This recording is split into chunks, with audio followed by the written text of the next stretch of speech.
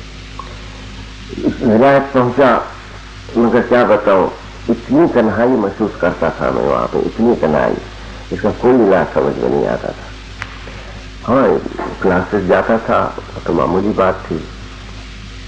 تو آخر میں وہاں پہ کوئکرس ہوتے ہیں عیسائیوں میں, جن کے یہاں نہ کوئی چرچ ہوتا ہے نہ پریسٹ ہوتا ہے, وہ ایک قسم کے کرسچن صوفی ہوتے ہیں, بڑے سادہ لوگ. میں ایسا ہی اکیلا سڑک پہ جا رہا تھا تو ایک بڈھا سا آیا اور ہاتھ پکڑ کے کہا کہ میں نو یور نیم. میں نے کہا درانی. کہا کہ نو یور کرسچن نیم. میں نے کہا عبید اللہ. کہا کہ وی کوئکرس ایڈریس ایچ ادر بائی اور کرسچن نیم. خیر مجھے گھر لے گیا, چائے وائے پلائی.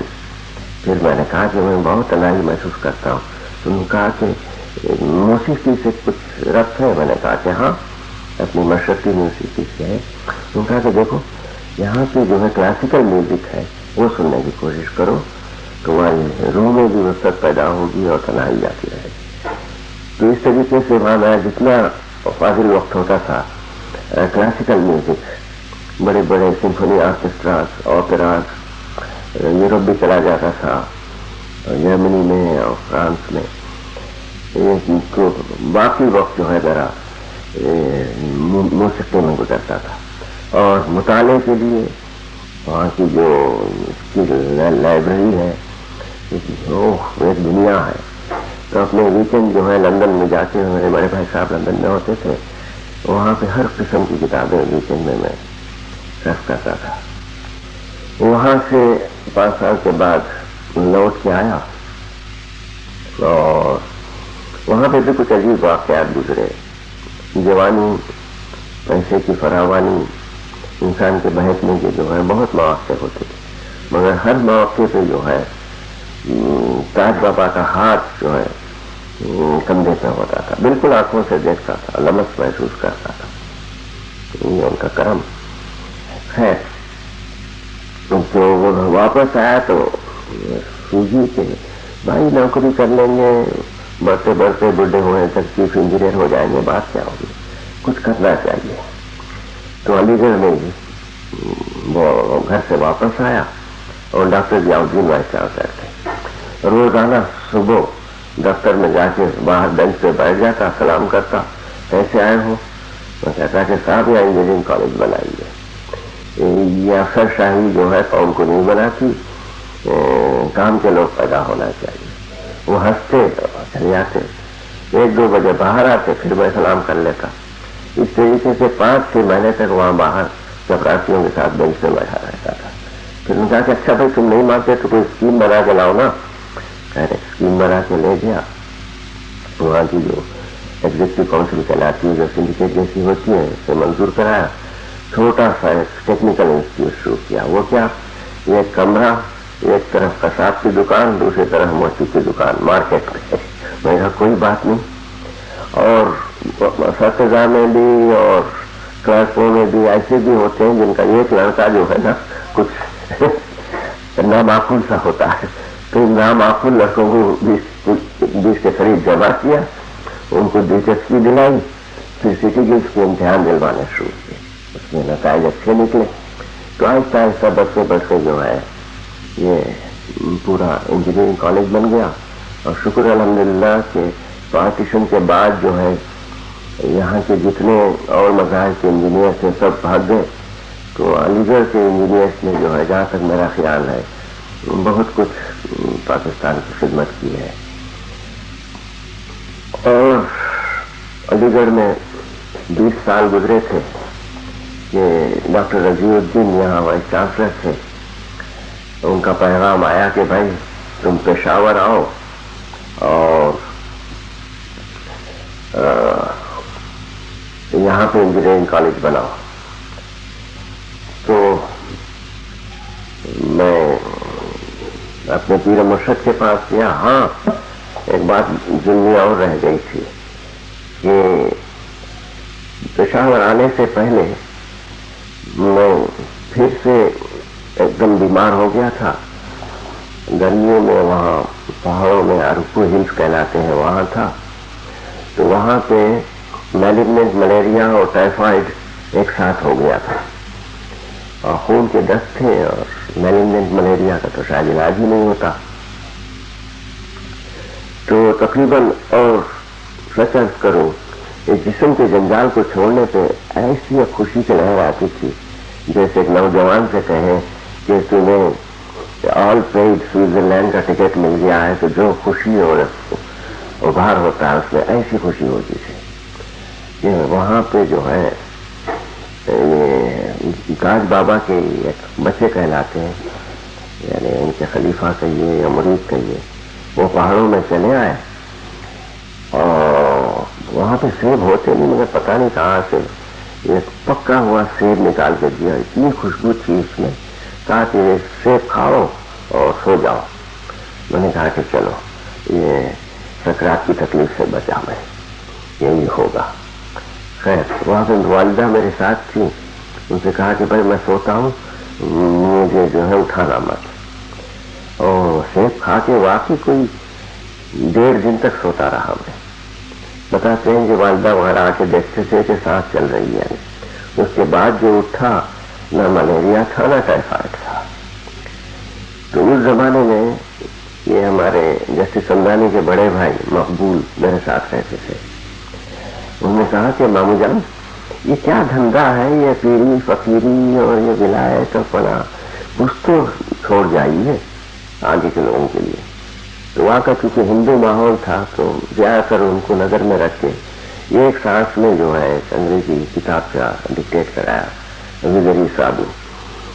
اور یہ ذرا ثقیل سی چیز ہے کیونکہ اس میں وہی شدت ہے جو حیات اور ممات کے درمیان میں جو برزخ کی شدت ہوتی ہے وہ ایسی شدت ہے.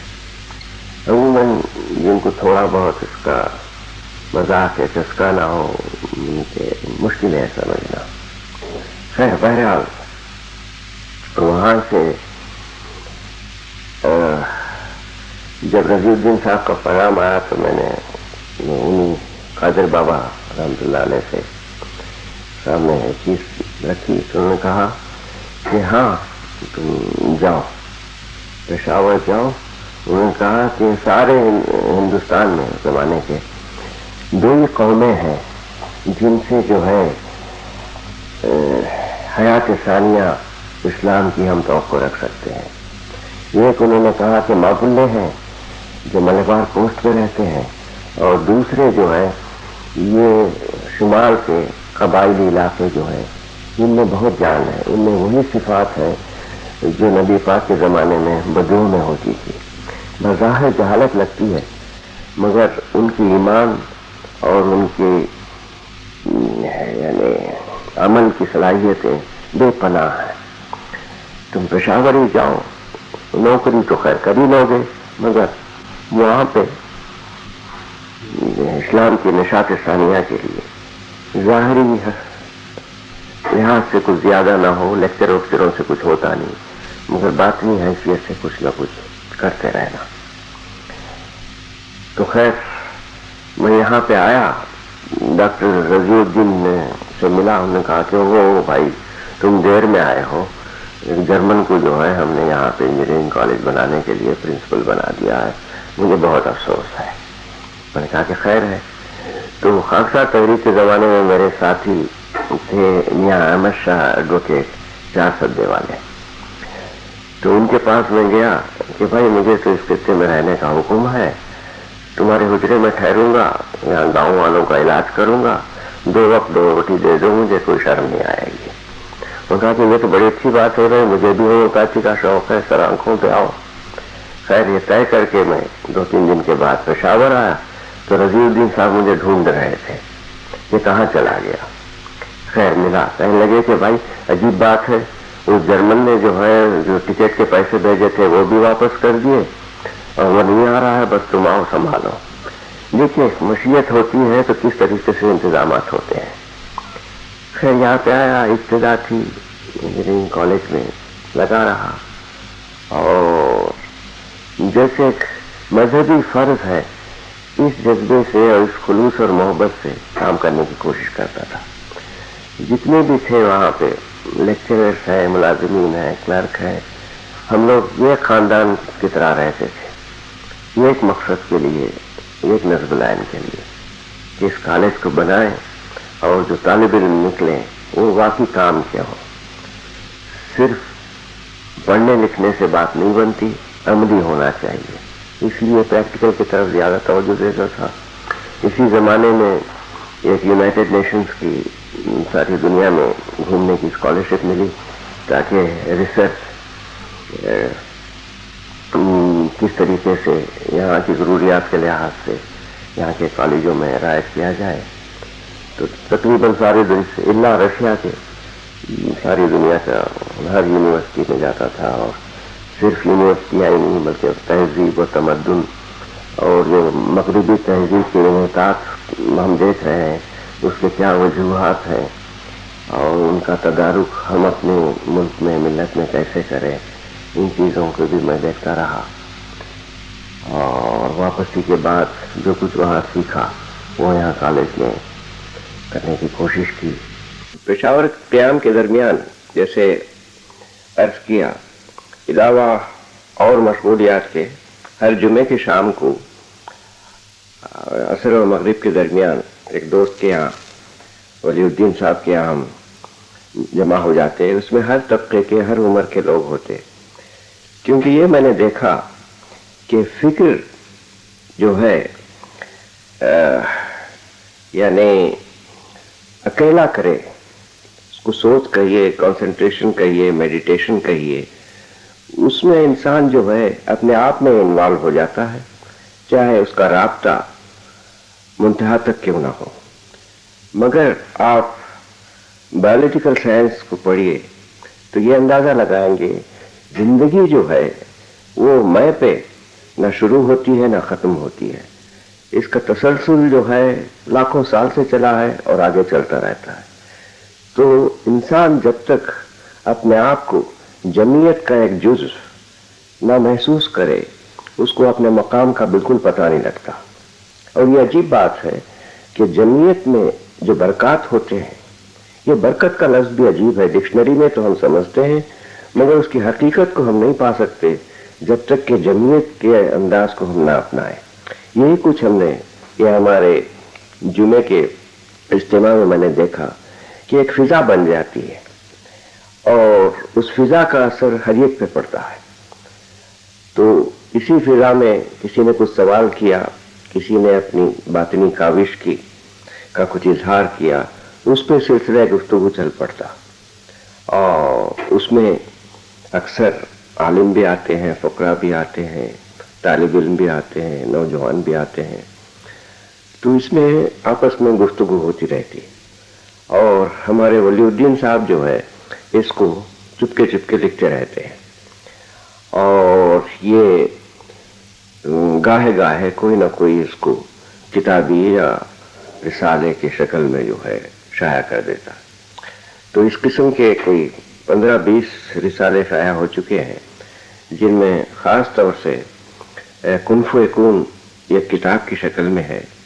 کافی دقیق مسائل ہیں یہ فکر کے اور تصوف کے، مگر جو کچھ بھی اس میں لکھا گیا یہ قرآن اور سنت سے ذرا بال برابر بھی ہٹ کے ہو ہی نہیں سکتا، کیونکہ یہ علم کے سہارے نہیں بلکہ القاء کے سہارے جو ہے یہ جو کچھ کہا گیا یا لکھا گیا، اس کی بنیاد جو ہے عقل پہ نہیں بلکہ قلب پہ اور کسی حد تک روحانی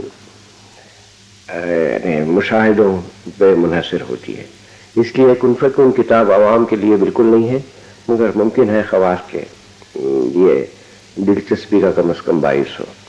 اس کے علاوہ حیات قادر جو ہے کتاب، وہ لوگ کہتے ہیں کہ بہت ہی اچھی ہے۔ میں نے اپنے پورے مرشد کی زندگی کے بارے میں لکھا ہے۔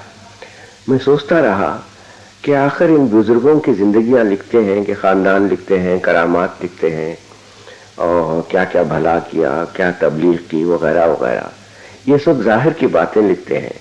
میں اس دھن میں تھا کہ آخر وہ باطن کا کیا راز ہے جس کی وجہ سے یہ باتیں ظہور میں آتی ہیں۔ حیران و پریشان تھا۔ وہیں قادر بابا کے آئی تھا میں وجے نگر میں، تو ایک بڑا گیانی پنڈت تھا وہاں پہ، وہ بھی کچھ روحانی تسکین اور روشنی کے لیے وہاں آیا تھا۔ کافی عمر رسیدہ اور بڑا زبردست عالم تھا۔ تو میری پریشانی دیکھ کے کہنے لگا کہ صاحب جی کیا پریشانی ہے؟ میں نے کہا کہ بھائی یہ میری پریشانی ہے۔ تو اس نے سنسکرت کا ایک جملہ پڑھا جس کا مطلب یہ ہوتا ہے کہ بھگوان کی چرتر یعنی اس کی زندگی کے حالات جو ہے تم سمجھ نہیں سکتے، مگر اس کے بابت کچھ جاننا چاہتے ہو تو بھکتوں کو سمجھنے کی کوشش کرو تو بھگوان سمجھ میں آ جائیں گے۔ یہ کتنی بڑی بات ہے۔ ہم اللہ تعالیٰ کو جو ہے اس کا فہم اور ادراک تو بہت مشکل ہے، مگر ذہنی اعتبار سے کچھ نہ کچھ تشفی چاہتے ہیں ہم۔ تو اللہ تعالیٰ جو ہے قدوس ہے، پاک ہے، صمد ہے، اس تک ہماری رسائی کہاں سے ہو سکتی ہے؟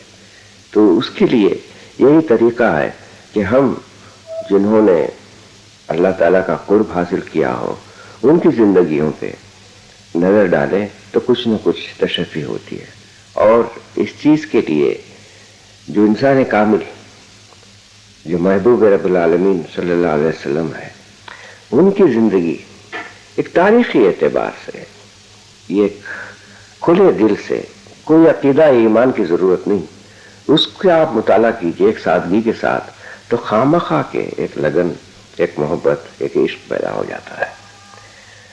تو اسی لحاظ سے میں نے اس گیانی کے مشورے پہ عمل کیا اور 15 دن کے اندر بغیر سوچے ہوئے میرے ایک دوست رشید الدین تھے، ان سے جو ہے آنکھیں بند کر کے لیٹتا تھا اور لکھتے جاتے تھے۔ تو 15 دن کے اندر وہ کتاب ختم کی، اس کا سرخی ہے حیات قادر۔ تو اس چیز کو لوگوں نے بہت پسند کیا۔ اس کے علاوہ چار اسلام ایک کتاب لکھی ہے، وہ بھی بہت مقبول ہے خصوصاً نوجوانوں میں، کہ ہمارے علماء جو ہے جو اسلام کو پیش کرتے ہیں اس کتاب کے روح سے وہ موسوی اسلام ہے کہ یہ کرو اور یہ نہ کرو، یہ کرو تو جنت ملے گا، یہ اور ایسا کام جو نہیں کرنے کا ہے وہ کرو تو دوزخ ملے گا. تو یہ جو ہے موسوی اسلام اور اصلی اسلام کی ابتدا جیسے نبی کریم خود فرماتے ہیں کہ حضرت ابراہیم علیہ السلام سے شروع ہوتا ہے. ان کی زندگی کو دیکھیے، ان کے تجسس کو دیکھیے، کس طریقے سے پہلے وہ تاروں کو مانتے ہیں، پھر چاند کو، پھر سورج کو، کہ سب غروب ہونے والے ہیں، ان میں حقیقت نہیں ہو سکتی. درجہ بدرجہ کس طریقے سے جو ہے حقیقت تک پہنچتے ہیں. تو ابراہیمی اسلام، موسوی اسلام، پھر جو ہے انسان کا باطن جو ہے پلٹا کھاتا ہے کہ شعور اور ذہن سے ماورا اللہ تعالیٰ نے انسان کو ایک چیز دیا ہے انسان میں، جس کو قلب کہتے ہیں. وہ محبت کی دنیا ہے، وہ عشق کی دنیا ہے، وہ ایثار کی دنیا ہے، وہ خدمت کی دنیا ہے. تو عیسیٰ علیہ السلام کی زندگی جو ہے بالکل ایک پلٹا کھاتی ہے.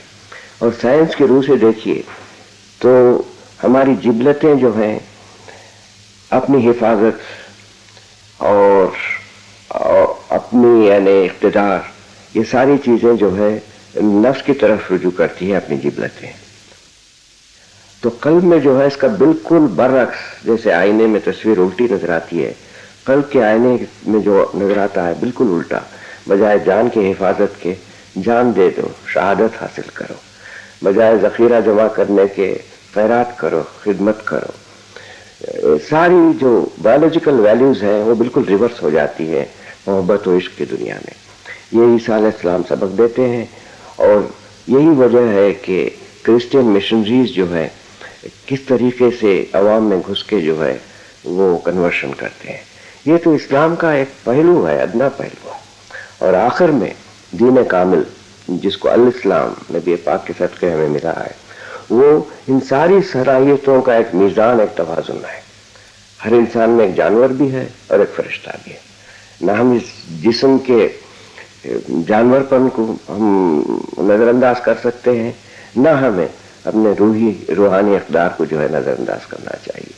یہ جو بیلنس لیونگ ہے، ایک میزان کی زندگی جس پہ قرآن شریف بار بار اہمیت دیتا ہے. تو اس طریقے سے ارتقاء دین جو ہے ان چار نبی اعظم کے زمانے سے کس طریقے سے پایا اور نبی پاک کی زندگی میں آگے کس طریقے سے تکمیل پایا، یہ چار اسلام میں ہے. اس کے علاوہ بہت سے رسالے ہیں جیسے فتح الدہر ہے اور بہت سے اور ہیں. چونکہ میں بنیادی طور سے سائنس کا طالب علم ہوں، حقیقت پسندی ہمیشہ میرا نقطۂ نظر رہا ہے. تو جو کچھ ان رسالوں میں لکھا گیا ہے یہ کوئی آسمانی باتیں یا ویسے ہی خیال کا امیجنیشن کا پھیلاؤ نہیں، بلکہ بالکل حقیقت پہ یعنی ریئلزم پہ منحصر ہے. اور مجھے امید ہے کہ شاید نوجوانوں کے اور موجودہ زمانے کے کچھ کام آئے.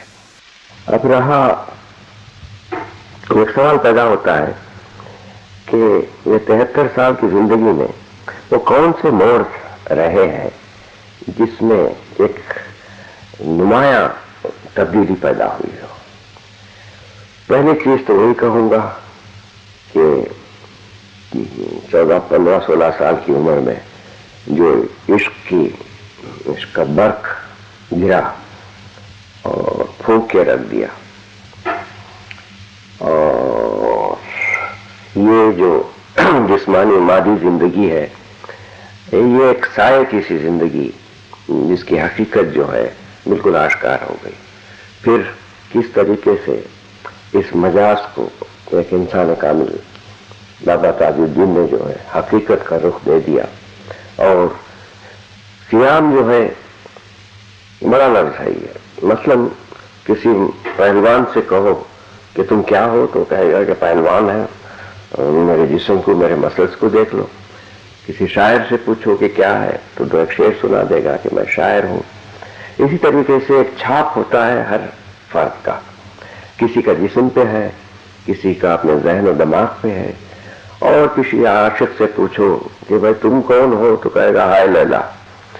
تو عشق کی دنیا میں بستا ہے، اس کا قیام قلب میں ہے.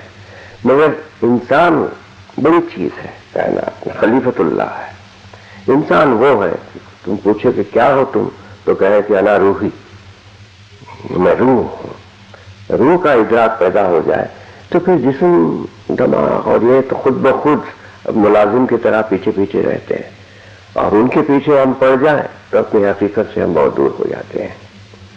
یہ دو باتیں تھیں، اور ایک اور موڑ جو ہے بڑے مزے کا ہے کہ دوسری جنگ عظیم کے بعد کلکتے میں جو ہے امریکنز کا بے حساب سامان پڑا ہوا تھا، تو علی گڑھ کے وائس چانسلر ڈاکٹر ضیاء الدین نے، اور وہ سامان جو ہے مشنری انسٹیٹیوشنز کو مفت دیا جاتا تھا، کسی طریقے سے وائس رائے سے مل کے علی گڑھ یونیورسٹی کو بھی مشنری انسٹیٹیوشن کے زمرے میں لے آئے اور مجھے بھیجا کہ وہاں سے سامان لاؤ، بے حساب سامان، سائنس کا اور میڈیکل کالج کا اور کیا کیا۔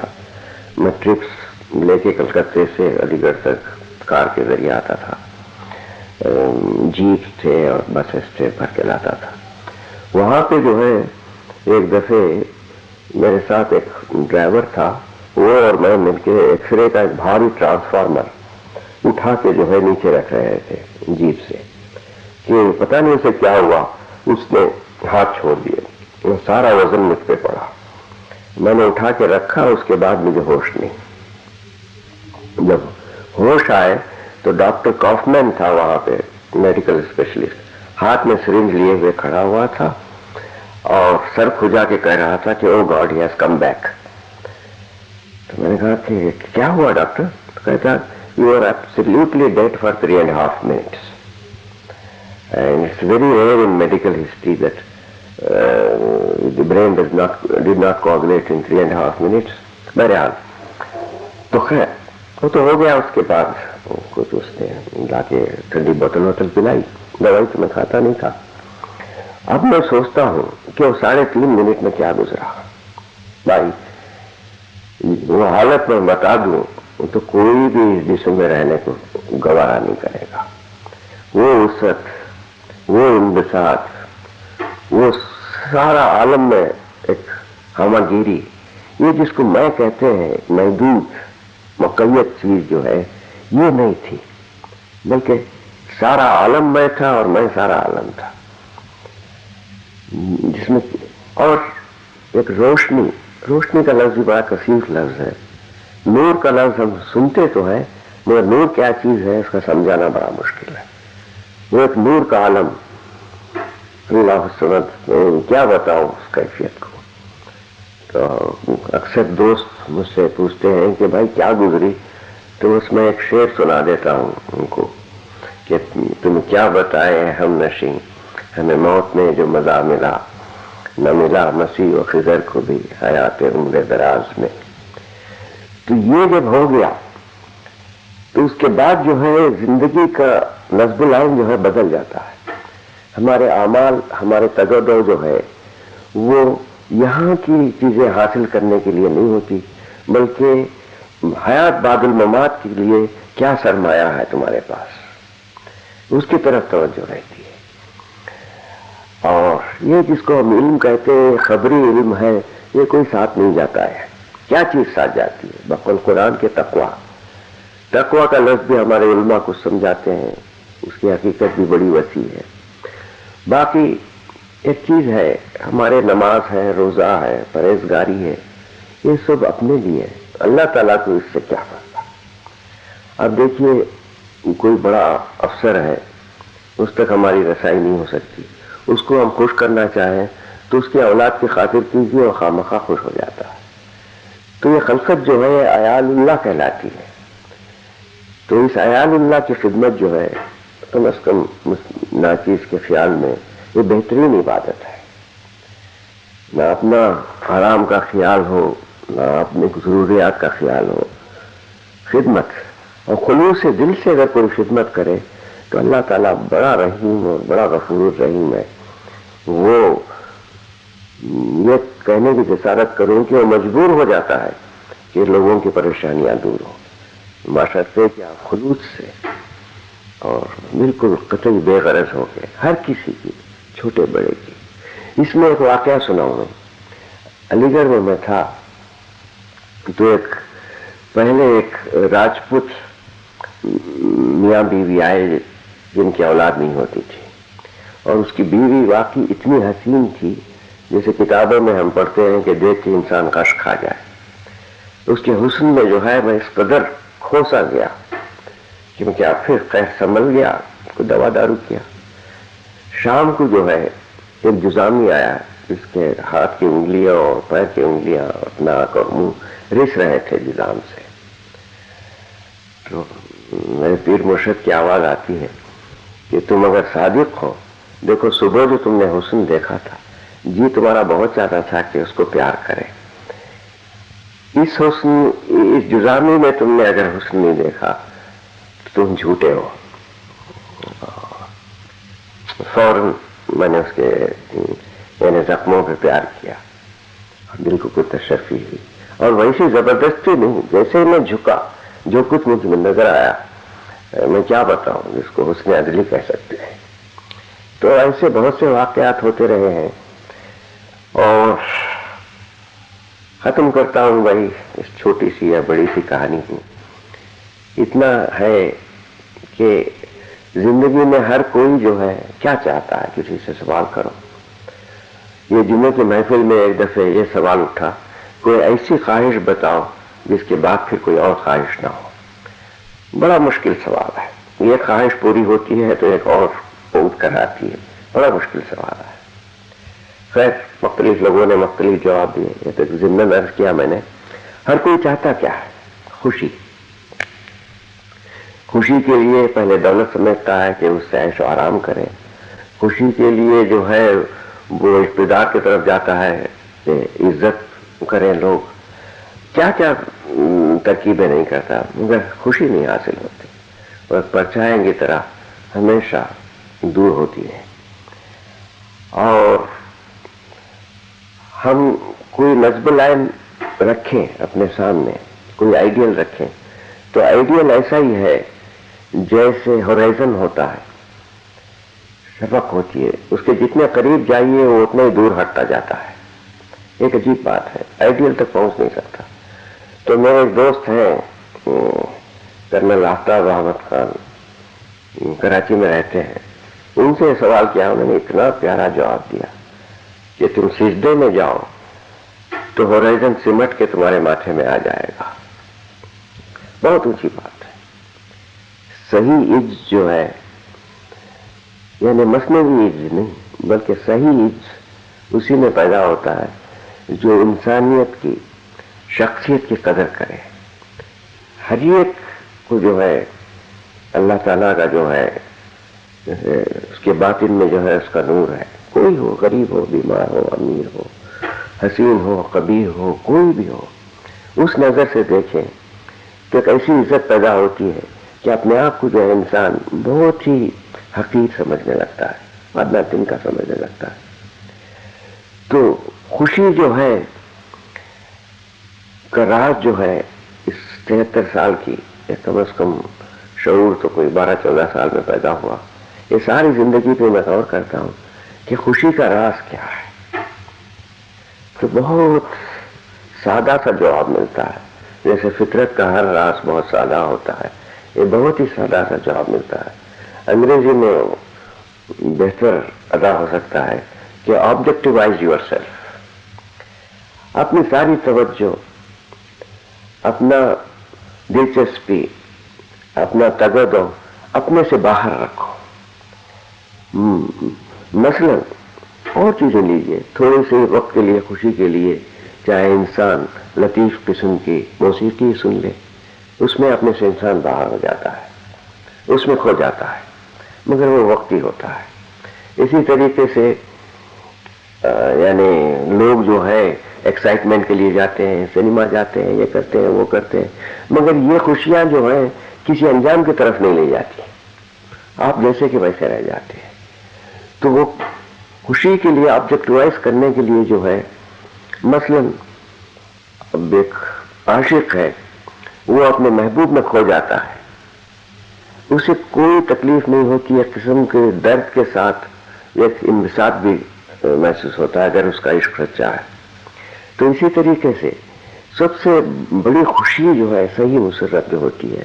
یہی دیکھا ہے کہ انسانیت کا دکھ درد میں ہاتھ بٹھائے اور اس کو جو ہے اللہ تعالیٰ نے اگر اس سے نجات دلائی، تو جو خوشی آپ کے دل میں ہوتی ہے آپ کے اچیومنٹ آپ کی کسی چیز کے حاصل کرنے میں نہیں ہوتی. اور اس طریقے سے انسان کی انا جو ہے وہ پھیلتی جاتی ہے پھیلتی جاتی ہے، حتیٰ کہ سارا عالم انسانی جو ہے وہ اپنا ہی پھیلاؤ لگتا ہے. تو دیکھیے اس وسعت میں، اس انبساط میں یہ جو حب سے وجود ہے اس سے انسان نکل جاتا ہے اور صحیح خوشی محسوس ہوتی ہے. تو اس لیے یہ تو خیر ہوتے ہوتے ہوتا ہے. باقی ابتداً ہمارے نوجوان نسل جو ہے ان کو سب سے پہلے علم کا ذوق پیدا ہو. یہ امتحان پاس کرنا تو ضمنی چیز ہے، ذوق و شوق پیدا ہو جائے. اور یہ جب ہی ہو سکتا ہے جب ہمارے اساتذہ میں خود جو بھی ان کا مضمون ہے اس کا ذوق ہو شوق ہو، حتیٰ کہ اس کا جنون ہو، تو اس کا اثر طالب علموں میں پڑتا ہے. تو نو عمری میں جب تک وہ علم حاصل کر رہے ہیں شوق پیدا کریں تو اسی علم میں جو ہے وہ اپنے سے باہر نکل جاتا ہے، وہ پھیلنے لگتا ہے. اس کے بعد خاندان ہے، بیوی بچوں میں دلچسپی ہو، ان کی خوشیوں کو دیکھیں، اپنی غرض کی خاطر جو ہے ان کے حق کو دولی نہ کریں. پھر آگے پھیلتے جائیے، اپنے دوست احباب ہیں ان کے درد دکھ کو اپنائے. اس کے بعد محلہ داری ہے، پھر ملک ہے، پھر ملت ہے، انسان پھیلتا جاتا ہے. تو یہی سیکرٹ آف ہیپینس جو ہے دو الفاظ میں مجھے ملا ہے. کوئی کر کے دیکھے پریکٹیکلی، آبجیکٹیوائز یور سیلف. بس دعا ہے کہ اللہ تعالی ہمارے ملک کو سلامت رکھے، کیونکہ یہ پاکستان جو بنا ہے یہ حقیقتاً حیات ثانیہ اسلام جو ہے میرا ایمان ہے. اور وہ شاید تھوڑی سی میری زندگی رہ گئی ہے، مگر انشاءاللہ یہ وجود کی آنکھیں بھی دیکھیں گی کہ کس طریقے سے ایمان کی روشنی یہاں سے اٹھے گی. اور چاہے دشمن بہت ہے، ہر طرف سے ہے، مگر ایمان کی بڑی طاقت ہوتی ہے. اس میں بس جو کچھ تھوڑا بہت دکھ ہوتا ہے ہم میں جو انتشار ہے یہ نہیں ہونا چاہیے. انتشار جب ہی ہٹ سکتا ہے جب ایک واضح نصب العین اس ملت اور قوم کے سامنے ہو. مجھے امید ہے کہ انشاءاللہ. اور دوسری بات یہ ہے کہ نیکی جو ہے باہر سے ٹھوسی نہیں جا سکتی، یہ باطن میں پیدا کرنا چاہیے. فقراء کا یہی طرز و طریقہ رہا ہے، اور لیکچروں سے یا پابندیوں سے کچھ زیادہ حاصل نہیں ہو سکتا. ہمارے سامنے جدید تاریخ کے دور موجود ہیں، کیا کچھ ہوا میں کیوں نام لوں کسی ملکوں کا، مگر آنکھیں کھول سکتی ہیں. تو جو کچھ بھی جو قوم کا درد رکھتے ہیں ان کی کوشش یہی ہونا چاہیے کہ نوجوان نسل کے جو ہے باطن کی طرف رجوع ہو اور ان کو بھاگے. اور اللہ تعالی ہم سب کو نبی پاک کے محبت عطا کرے تاکہ ان کی ہدایت جو قرآن کے ذریعے ملی ہے اور ان کا نور ہمارے قلبوں میں رس جائے. پھر تو دیکھیے یہ بڑی گرا قدر امت ہے، ساری دنیا کو روشنی ہمیں دکھانی ہے. اور ایک چیز اور کر دوں کو حالات بظاہر کچھ اچھے نہیں لگتے، مگر آپ دیکھ رہے ہیں کہ اسلام کی حیات ثانیہ شروع ہو گئی ہے. یورپ میں دیکھیے، افریقہ میں دیکھیے، چائنا میں دیکھیے، جاپان، رشیا، سارے ملکوں میں جو ہے. اور زیادہ دولت جو ہے کسی ملک کو برباد کرتی ہے. اس سے آگے میں کچھ نہیں کہنا چاہتا. باقی پاکستان انشاءاللہ حیات ثانیہ اسلام میں بہت بڑا قدم ادا کرے گا. یہ 2 سال جو ہے ذرا آزمائش کے دن ہے. اللہ ہم سب کو ایمان قائم رکھے.